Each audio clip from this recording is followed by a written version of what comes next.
मोहम्मद अली जौहर university, ये वही नाम है जिसे आजम खान ने अपने रसूख और पावर की सबसे बड़ी पहचान बनाया था। लेकिन आज इसी आलिशान यूनिवर्सिटी से उनके पतन यानी डाउनफॉल की कहानी भी लिखी जा रही है। रामपुर विकास प्राधिकरण ने यूनिवर्सिटी कैंपस की 40 में से 38 इमारतों को अवैध घोषित करके उन्हें गिराने का ऑर्डर दे दिया है। सरकारी फाइलों के मुताबिक सिर्फ मेडिकल कॉलेज और एक क्लासरूम ब्लॉक की मंजूरी ली गई थी, बाकी पूरी की पूरी यूनिवर्सिटी बिना नक्शे के ही खड़ी कर दी गई थी। इतना ही नहीं, सरकार ने कैंपस के अंदर की उस सड़क को भी पब्लिक के लिए खोल दिया है जिसे आजम खान ने कभी बड़ा सा गेट लगाकर बंद कर दिया था। इस कानूनी शिकंजे का नतीजा ये हुआ कि कभी इस पूरे साम्राज्य के मालिक रहे आजम खान और उनके परिवार को खुद इस यूनिवर्सिटी के ट्रस्ट से बाहर होना पड़ गया। दरअसल ये आलिशान यूनिवर्सिटी सिर्फ एक कॉलेज नहीं था, बल्कि ये उस असीमित पावर का सिंबल थी जो आजम खान ने साल 1992 में मुलायम सिंह यादव के साथ मिलकर समाजवादी पार्टी की नींव रखकर हासिल की थी। सपा के इस लंबे सफर में वो पार्टी के सबसे बड़े मुस्लिम लीडर बने और सरकार आने पर सबसे कद्दावर कैबिनेट मंत्री के रूप में उभरे।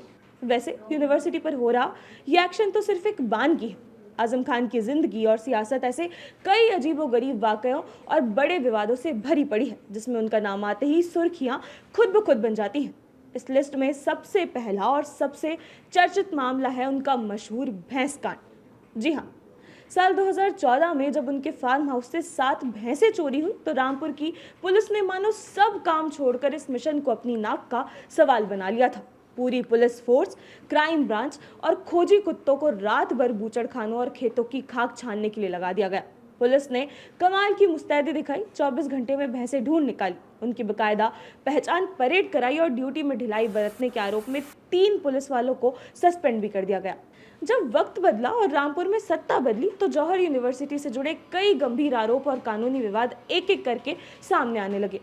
जांच एजेंसियों के मुताबिक ये विवाद सिर्फ निर्माण नियमों तक सीमित नहीं था, बल्कि यूनिवर्सिटी के लिए किसानों, जिनमें अनुसूचित जाति के किसान भी शामिल थे, उनकी भी जमीनों पर अवैध कब्जे के आरोपों में कई मुकदमे दर्ज किए गए। इसके अलावा आरोप लगे कि कोसी नदी के डूब क्षेत्र की सरकारी जमीन को भी कथित रूप से यूनिवर्सिटी परिसर में शामिल कर लिया गया, जिसके बाद उत्तर प्रदेश सरकार ने आजम खान का नाम एंटी लैंड माफिया पोर्टल पर दर्ज किया।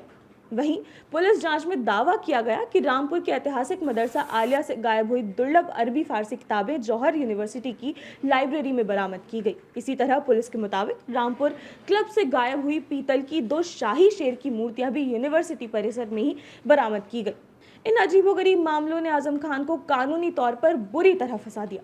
लेकिन आजम खान की ये सियासत सिर्फ रामपुर की जमीन और इमारतों तक ही सीमित नहीं थी। उनके तीखे बयानों ने भी हमेशा लखनऊ से लेकर दिल्ली तक का पॉलिटिकल टेम्परेचर बढ़ाए रखा। जया प्रदा और आजम खान की सियासी अदावत तो मानो रामपुर की हवाओं में घुली हुई थी। इस ड्रामे की शुरुआत साल 2009 में हुई, जब समाजवादी पार्टी ने जया प्रदा को रामपुर से टिकट दे दिया। आजम खान को यह फैसला इस कदर चुभा कि उन्होंने अपनी ही पार्टी की उम्मीदवार के खिलाफ मोर्चा खोल दिया।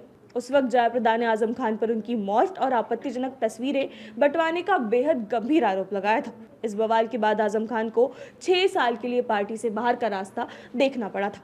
साल 2010 में जैसे तैसे आजम साहब की सपा में घर वापसी तो हो गई, लेकिन दोनों के बीच की कड़वाहट कभी कम नहीं हुई। ये नफरत साल 2019 के लोकसभा चुनाव में तब अपने सबसे निचले स्तर पर पहुंच गई, जब जयाप्रदा बीजेपी में शामिल होकर आजम खान के सामने चुनावी मैदान में उतर गई। चुनावी मंच से मर्यादाओं की सारी हदें लांघते हुए आजम खान ने जया प्रदा के बीजेपी में जाने पर तंज कसते हुए ये तक कह दिया कि जिस रामपुर के लोगों को उनकी असलियत समझने में 17 साल लग गए, उसे मैं केवल 17 दिनों में पहचान गया कि उनके नीचे का अंडरवियर खाकी रंग का है। इस बेहद आपत्तिजनक और पर्सनल कमेंट ने पूरे देश की सियासत को सन्न कर दिया था।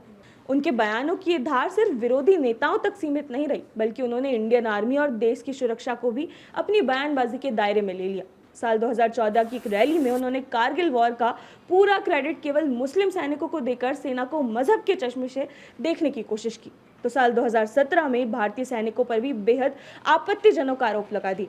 इसके अलावा कश्मीर के मुद्दे पर बोलते हुए उन्होंने कह दिया कि कश्मीर हमारा है या पाकिस्तान का, हमें नहीं पता। वो सिर्फ अपनी विपक्षी भाजपा पर ही नहीं बरसते थे, बल्कि कांग्रेस भी उनके निशाने पर बराबर रहती थी। साल 2014 की एक रैली में उन्होंने कांग्रेस के बड़े दिवंगत नेताओं राजीव गांधी और संजय गांधी की अचानक हुई मौतों पर टिप्पणी करते हुए इसे जबरन नसबंदी करवाने और बाबरी मस्जिद का ताला खुलवाने के कर्मों पर सीधे अल्लाह का कहर करार दे दिया था। अपनी इसी बोलने की शैली और रसूख के नशे में वो सरकारी अधिकारियों को भी सरेआम टारगेट कर लेते थे। साल 2019 के चुनाव प्रचार के दौरान रामपुर के तत्कालीन डीएम पर निशाना साधते हुए उन्होंने कहा था कि ये जिला कलेक्टर और अधिकारी सिर्फ तनख्वाह पाने वाले नौकर हैं और चुनाव जीतने के बाद मैं इन्हीं अधिकारियों से अपने जूते साफ करवाऊंगा। इस बयान से जुड़े मामले में बाद में उन्हें 2 साल की सजा सुनाई गई, जिसके चलते उनकी विधानसभा सदस्यता भी चली गई।